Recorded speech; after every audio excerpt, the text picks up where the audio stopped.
por lo que se considera reversible.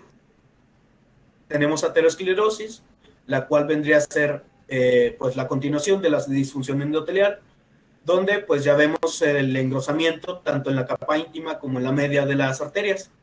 Esta igualmente se puede presentar en cualquiera de los dos tipos de pacientes. Sin embargo, pues aquí ya vemos afectación estructural y principalmente se presenta en el caso de la arteria carótida. En estos casos, pues se dice entonces que tenemos aterosclerosis sistémica. Principalmente también se asocia el engrosamiento de las capas íntima y media con el aumento de la concentración de PTH. Tenemos también enfermedad arterial coronaria, infarto agudo al miocardio, arritmias, calcificaciones miocárdicas en aproximadamente el 70% de los casos, valvulares y vasculares. En el caso de la válvula aórtica, los vemos en aproximadamente el 45% de los casos, y en el caso de la válvula mitral, los vemos en aproximadamente el 40% de los casos. Veremos también alteración en la concentración del óxido nítrico, la aldosterona y el factor activador del plasminógeno. Y por último, algunas alteraciones en el electrocardiograma, como lo son el acortamiento del segmento QT y los bloqueos AB de primer grado. Una vez comentado todo lo anterior, pues podemos relacionar el hecho de que tanto el aumento de la concentración de PTH como el aumento de la concentración de calcio, pues van a derivar en alteraciones que son tanto funcionales como estructurales del sistema cardiovascular. Aunado a esto, hay que tener en cuenta que un periodo prolongado del aumento de estas concentraciones, de estas dos, pues tanto de PTH como de calcio, pues van a derivar en un mayor daño al sistema cardiovascular. Sobre todo, el problema principal o primordial que se considera, pues es el aumento de la concentración de PTH. Como les comentaba, es el que mayormente se asocia a complicaciones y a manifestaciones de carácter más agresivo. Estos pacientes tienden a tener un pronóstico peor, sobre todo en pacientes, hablando de pacientes con insuficiencia cardíaca. Veremos también los mecanismos de daño cardíaco, los cuales son 4, comenzando por hipertrofia del ventrículo izquierdo, esto por acción de PTH. Esta se va a dar en los receptores PTHRP, los cuales inducen el flujo de calcio, y la activación de proteína C. Esta proteína cecinasa va a promover efectos hipertróficos que pues obviamente derivan, por ejemplo, en la hipertrofia del ventrículo izquierdo, que ya comentábamos anteriormente. Disfunción endotelial mediada por PTH, ya lo comentábamos. El aumento de la concentración de PTH es el principal factor asociado con la disfunción endotelial, y este precede obviamente al desarrollo de la aterosclerosis. Disfunción del músculo liso, esto por alteración de la reactividad del propio músculo liso. Esta situación secundaria a la hipercalcemia, y engrosamiento por calcificación de las túnicas íntima y media. Esto pues obviamente por la hipercalcemia, además de que altera la vasodilatación de la arteria coronaria. Por último, hablando un poquito del pronóstico de estos pacientes, pues una vez aclarado todo lo anterior, podemos resumir en que situaciones importantes para un mejor pronóstico en estos pacientes son, por ejemplo, acortar el tiempo de diagnóstico, tratamiento, de identificación de la enfermedad que estamos tratando, puesto que esta situación reduce a su vez el periodo en el que el paciente cursa con pues estas alteraciones, y pues de esta manera podemos brindarle un mejor pronóstico y un mejor curso en general al paciente, reduciendo así pues el daño cardiovascular en general. Y hasta aquí sería todo por mi parte. Muy bien, Ramiro, está muy bien. Muchas gracias. Deme un momento, por favor, nada más.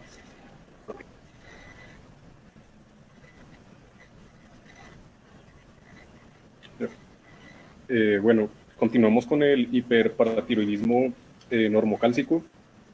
Le das a la siguiente, por favor. Este pues va a ser una variante del hiperparatiroidismo primario hipercalcémico, y pues este va a consistir en una elevación de PTH con calcio sérico total y ionizado normal, y pues esto va a ser aún en ausencia de las causas secundarias de la elevación de la PTH. Dentro de ellas pues tenemos la deficiencia de la vitamina D, puede haber también enfermedad renal crónica, puede haber uso de medicamentos tales como los bifosfonatos, puede haber también hipertensuria o síndromes metabólicos. El diagnóstico de pues debe de incluir mediciones de calcio total, así como también de calcio ionizado y PTH, con al menos 2 mediciones en un periodo de 3 a 6 meses.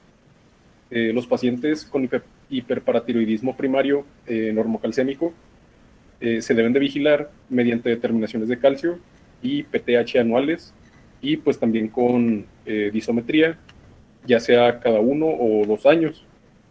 Y pues aquí hay que vigilar debido a que puede haber progresión hacia hipercalcemia, y en este caso se deben de seguir las guías para determinar si es necesario el tratamiento quirúrgico o solo se debe de permanecer en vigilancia.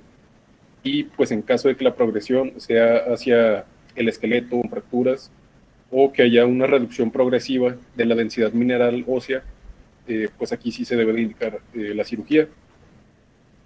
Le das a la siguiente, por favor. El diagnóstico del hiperparatiroidismo primario y normocalcémico lo vamos a establecer por medio de estudios de laboratorio, y pues lo vamos a confirmar cuando hay hipercalcemia o también cuando hay calcio corregido en un nivel normal alto, también cuando hay PTH elevada o inapropiadamente normal. Sus valores normales, pues ahí los vemos, puede ir desde 10 hasta 50 picogramos sobre mililitro. Sin embargo, en raras ocasiones vamos a encontrar a pacientes con menos de 40 picogramos sobre mililitro. También puede haber tendencia del fósforo sérico hacia los límites bajos con hipofosfatemia. También podemos observar un aumento de los marcadores de formación y de resorción ósea, los cuales van a estar en los valores en el límite superior, dependiendo del involucro óseo. También podemos observar hipercloremia, hipercalciuria, y también disminuciones de las concentraciones de bicarbonato con acidosis metabólica, y pues esta va a ser secundaria a una inhibición de la reabsorción de bicarbonato por la PTH. Le das a la siguiente. Asimismo, como les mencioné ahorita, pues puede haber pacientes candidatos a cirugía, y en ellos pues es necesario sustituir la vitamina D, debido a que muchas veces pues va a estar baja.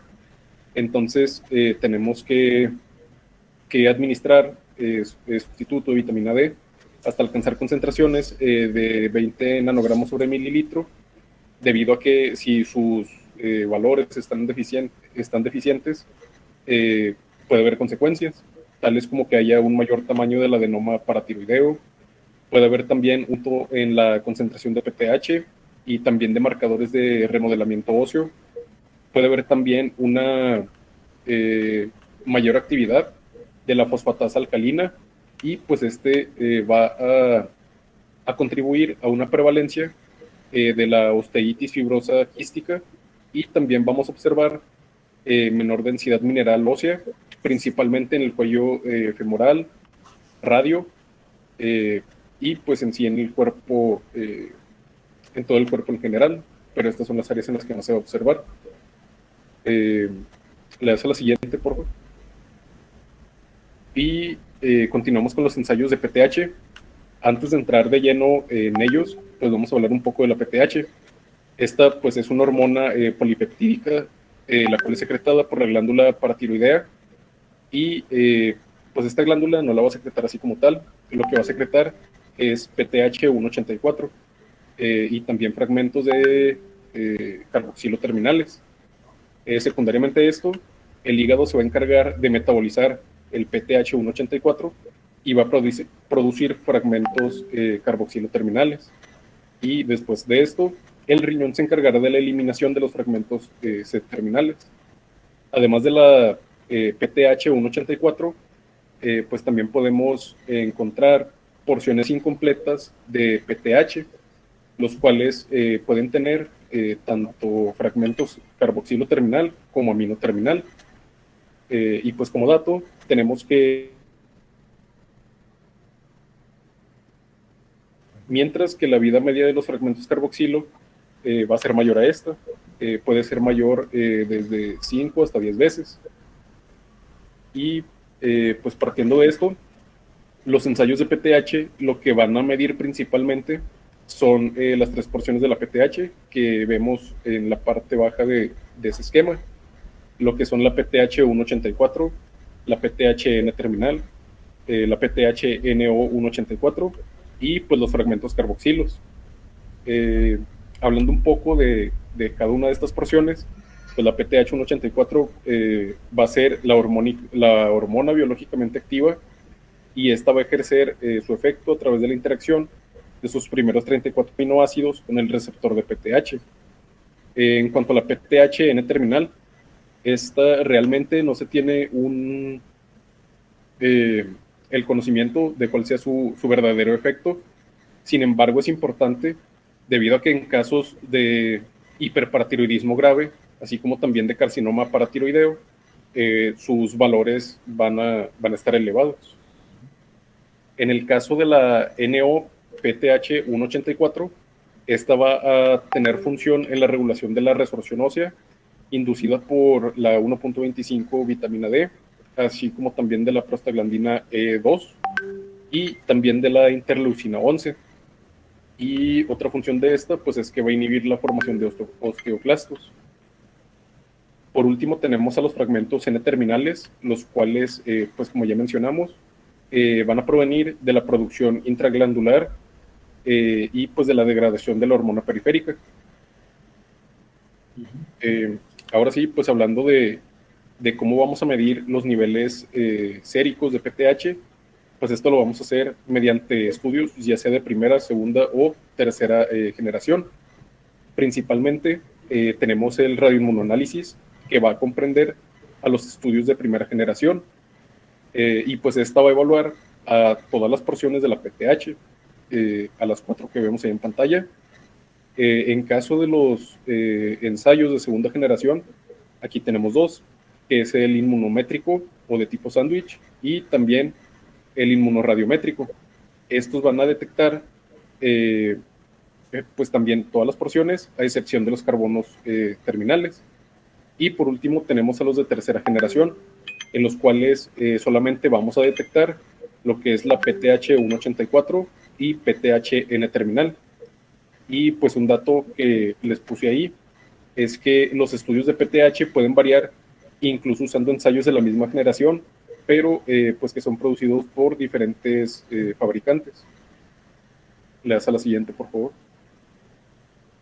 Continuamos con la evaluación genética, la cual tiene muchas utilidades, y las indicaciones para su análisis las vemos ahí en pantalla. Dentro de las utilidades que tenemos es que puede ser la confirmación del diagnóstico y con ello proceder a pruebas de estudio escrutinio para los tumores asociados, así como también elegir el tratamiento adecuado para el paciente, identificar miembros afectados de la familia, así como también a los no afectados, y por último, pero no menos importante, diferenciar entre hiperparatiroidismo primario de hipercalcemia a una hipercalciuria familiar. Le das a la siguiente. Por último, vamos a hablar del tratamiento, el cual pues es cirugía debido a que es el único recurso de curación del hiperparatiroidismo primario. Este principalmente va a estar indicado en pacientes con síntomas clásicos, los cuales ya nos mencionó mi compañero Ramiro, pero pues dentro de ellos tenemos la enfermedad ósea, litiasis renal, hipercalcemia, que comprometa la vida del paciente. Y pues en caso de los enfermos asintomáticos, vamos a tener en cuenta algunos factores tales como si el calcio sérico es mayor a 1 miligramo sobre decilitro, si los pacientes presentan fracturas vertebrales, también si hay una disminución de la depuración de creatinina, si existe también hipercalciuria, la nefrolitiasis también es un factor a considerar, y también que el paciente sea menor de 50 años. Y pues antes de llevar a cabo la cirugía es necesario realizar estudios de imagen para la localización. Dentro de los estudios tenemos la gamografía con tecnesio 99, con o sin tomografía computarizada con emisión de fotón único y el ultrasonido, pero pues estos van a ser utilizados principalmente en estudios para glándulas en las cuales su localización es habitual. Para las glándulas que tienen una localización ectópica, vamos a optar por la tomografía y también por la resonancia magnética nuclear.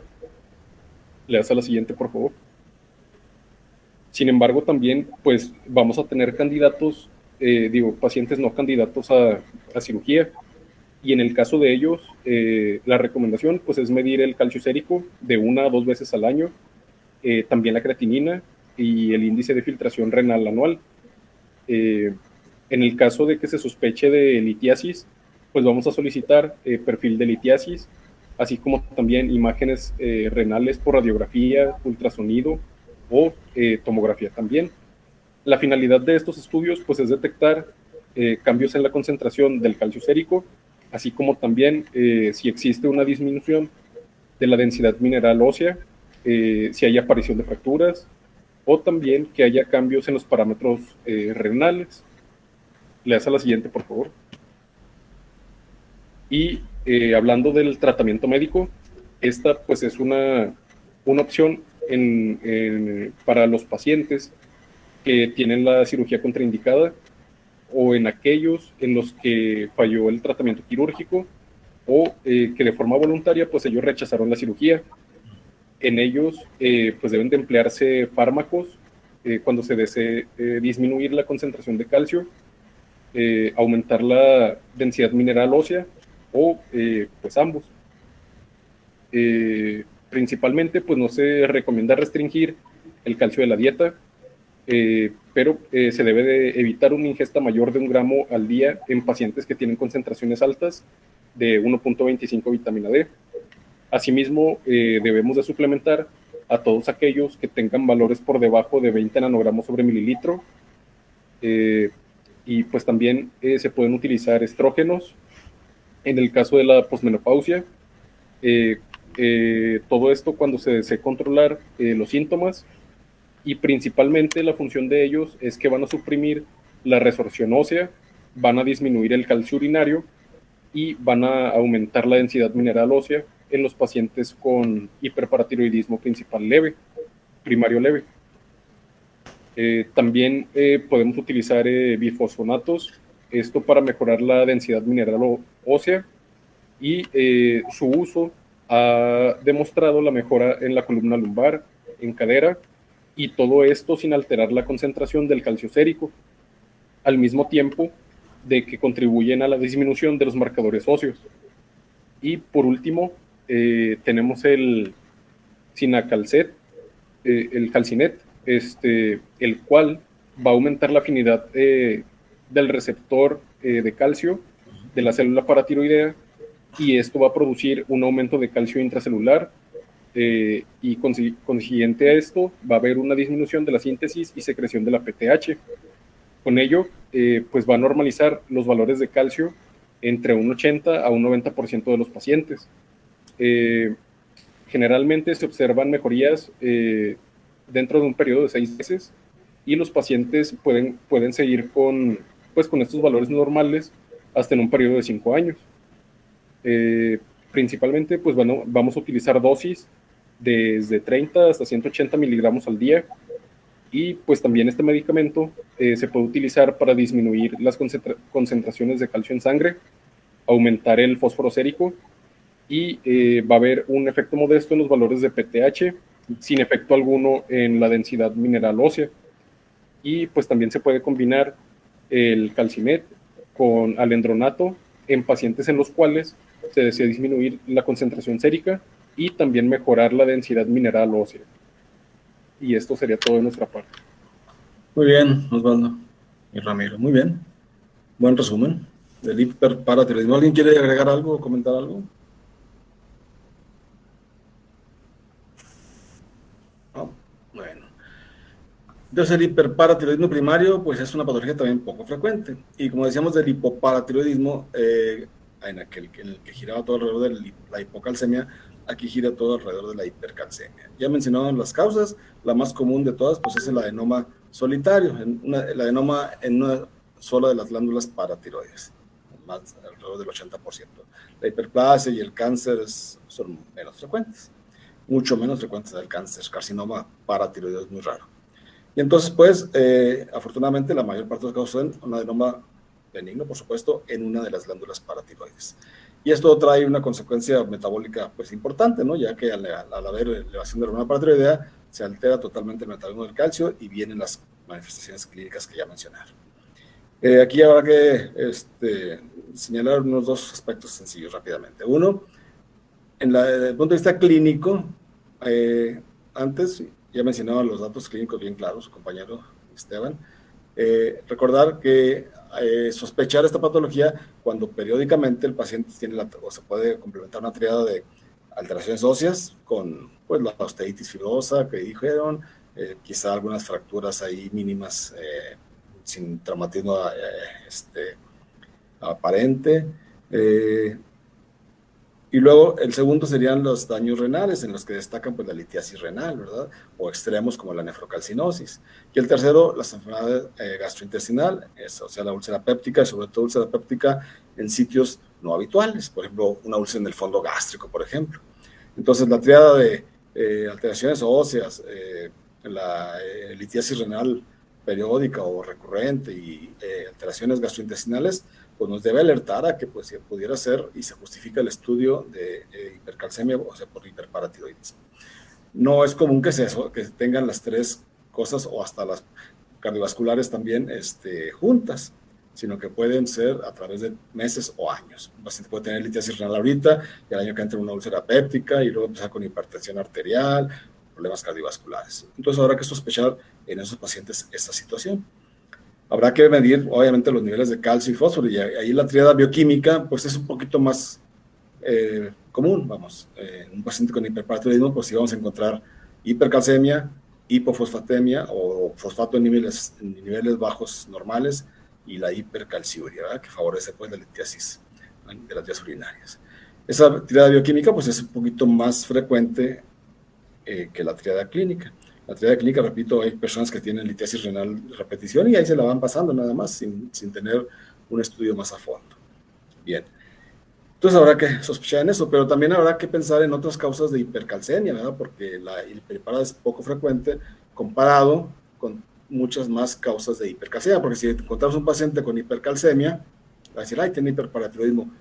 No, habrá que revisar qué otras patologías pueden dar hipercalcemia. A ver, ¿alguien recuerda qué otras patologías nos pueden dar hipercalcemia y que tenemos que descartarlas antes de decidir si tiene hiperparatiroidismo primario? Una insuficiencia renal. Insuficiencia renal. ¿Cómo está eso? A ver, Carlos, dígame. Es que cuando está afectado el parénquima del que es el riñón, esto puede estar causando ¿cómo se dice? Un aumento de la producción de 1,25 de hidroxicolecalciferol. Entonces, esto está asociado a la formación a veces de focos ectópicos y con eso aumenta el calcio. O sea, no, bueno, ahí yo creo que me hice mal el término. Más bien no es como una insuficiencia renal, es un daño en el parénquima renal. Entonces, es lo que causa un aumento del calcio. Bueno. Bien. Acuérdense que el otro día mencionamos que el paciente con daño renal crónico tiende a la hipocalcemia, ¿verdad? ¿Sí? ¿De acuerdo? Sí, es que ahí me confundí y yo estaba pensando en la PTH cuando... Bueno, vamos a aclarar bien eso, Carlos, porque es importantísimo esto, fíjense. El paciente nefrópata crónico ya por la poca síntesis de la 1,25 de hidroxivitamina D, que es el calcitriol, ¿verdad? ¿Recuerdan? Se produce en el riñón por efecto de la 1-hidroxilasa enzima. Entonces, al no haber adecuadamente el calcitriol, pues no se absorbe el calcio y el paciente tiende a la hipocalcemia, el nefrópata crónico. Y esa hipocalcemia lo va a hacer que las glándulas paratiroides, al detectar que hay hipocalcemia, empiecen a producir más hormona paratiroidea, con el afán después de que haya normocalcemia. Y entonces el paciente con insuficiencia renal crónica tiende al hiperparatiroidismo secundario. Es decir, sus glándulas paratiroides se van a hacer hiperplásicas, hipertrofiar, pues, y van a estar produciendo más hormona paratiroidea con la intención de que se produzca mayor calcitriol y la mejor absorción de calcio. Entonces el paciente nefrópata crónico tiende a tener hiperparatiroidismo, pero secundario, porque allí no hay ningún problema de las glándulas paratiroides. El problema es que hay una hipocalcemia periódica o crónica, y esto hace que haya mayor producción de PTH. ¿Ok? No sé si queda claro. Sí, doctor. Y acabando del comentario, todavía algunos autores consideran que hay hiperparatiroidismo terciario cuando un paciente nefrópata de 2 años, por ejemplo, que ya tiene una hiperparatiroidismo secundario, lo trasplantan, le ponen su riñoncito nuevecito, nuevo para él, ¿verdad? Porque ya estaba funcionando en otra persona antes, pero normal, por supuesto. Ese riñón trasplantado y que pegó bien el injerto, entonces ese riñón trasplantado toma las funciones bioquímicas nuevamente y puede normalizar los niveles de PTH. Pero en algunos casos eso queda, las glándulas paratiroides ya grandes, y se considera que hay un hiperpara terciario. Eso es poco frecuente porque el paciente nefrópata crónico trasplantado, por lo general, se revierten al cabo de unos meses todos estos procesos fisiopatológicos a nivel bioquímico. O sea, vuelve la normocalcemia, la hormona paratiroidea se normaliza, el calcitriol se normaliza. ¿Okay? ¿Ese podría estar asociado a un seguimiento del secundario? Sí, claro, así es. De acuerdo. Bien, eso en cuanto al nefrópata crónico, pero en cuanto a otras causas de hipercalcemia, como les decía, si a ustedes les dicen, mire, yo tengo un calcio en sangre de 12 miligramos, que dijimos que hasta 10,5 es lo máximo. ¿Tienen hiperparatiroidismo o qué otras patologías nos pueden dar? O sea, estamos en el diagnóstico diferencial. ¿Qué otras patologías nos pueden dar hipercalcemia? ¿Podría ser una hipervitaminosis? Bueno, de acuerdo. Doctor, La hipervitaminosis, sí. ¿podría Dígame. ser también el hipotiroidismo? El hipotiroidismo, pues sí, en parte sí puede ser. Sí. Es más común la hipervitaminosis, sobre todo gentes que se están automedicando y toman vitaminas continuamente, ¿verdad? Incluyendo la vitamina D, y pueden tener aumentos de calcio. ¿De acuerdo, Carlos? ¿Alguna otra patología o situación? Porque esa, pues esa es bueno, no tanto patología, pero leí también que los fármacos que son los diuréticos tiacídicos sí. Disminuyen la excreción renal de calcio, entonces esto en un uso crónico podía aumentar la reabsorción tubular y provocar hipercalcemias. De acuerdo, Carlos. Los diuréticos tiacídicos, sobre todo la hidroclorotiazida y la clortalidona, que es de más larga acción, la clortalidona, pueden provocar hipercalcemia. Habrá que investigar en un interrogatorio a ver qué fármacos está consumiendo la persona, y a lo mejor está una hipercalcemia secundaria de los diuréticos tiacídicos, ¿de acuerdo? Entonces sí, la hipervitaminosis, los diuréticos tiacídicos, problemas tiroideos, ¿de acuerdo? También. ¿Qué más? Un linfoma. Las neoplasias malignas hematológicas, ¿cómo no? Los linfomas y las leucemias tienden mucho a ser hipercalcemias, entonces habrá que hacer una investigación de su sangre periférica, a ver si no tiene, cómo están sus células blancas, sus leucocitos, a ver si no hay formas jóvenes, etcétera, ¿no? Buscar si hay alguna patología de este nivel, o si hay enopatías que nos sugieran que pueda tener algún linfoma. Leucemias y linfomas también son causas de hipercalcemia, claro. ¿Qué más? Todavía faltan.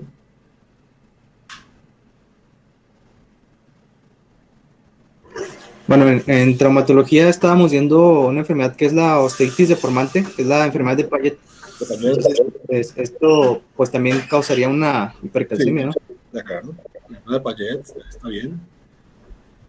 Y hay una situación muy común, sobre todo en nuestro país, de las personas que tienen cierto grado de alteraciones gástricas, reflujo gastroesofágico, etcétera, que están tomando frecuentemente antiácidos. Y se le conoce como síndrome de leche y alcalinos, porque el paciente está tomando frecuentemente leche o yogur o algún derivado lácteo, y aparte productos que contienen, o sea, antiácidos que contienen calcio. Y entonces esto también les puede producir hipercalcemia. El famoso síndrome de leche y alcalinos, que también es relativamente frecuente. Así es.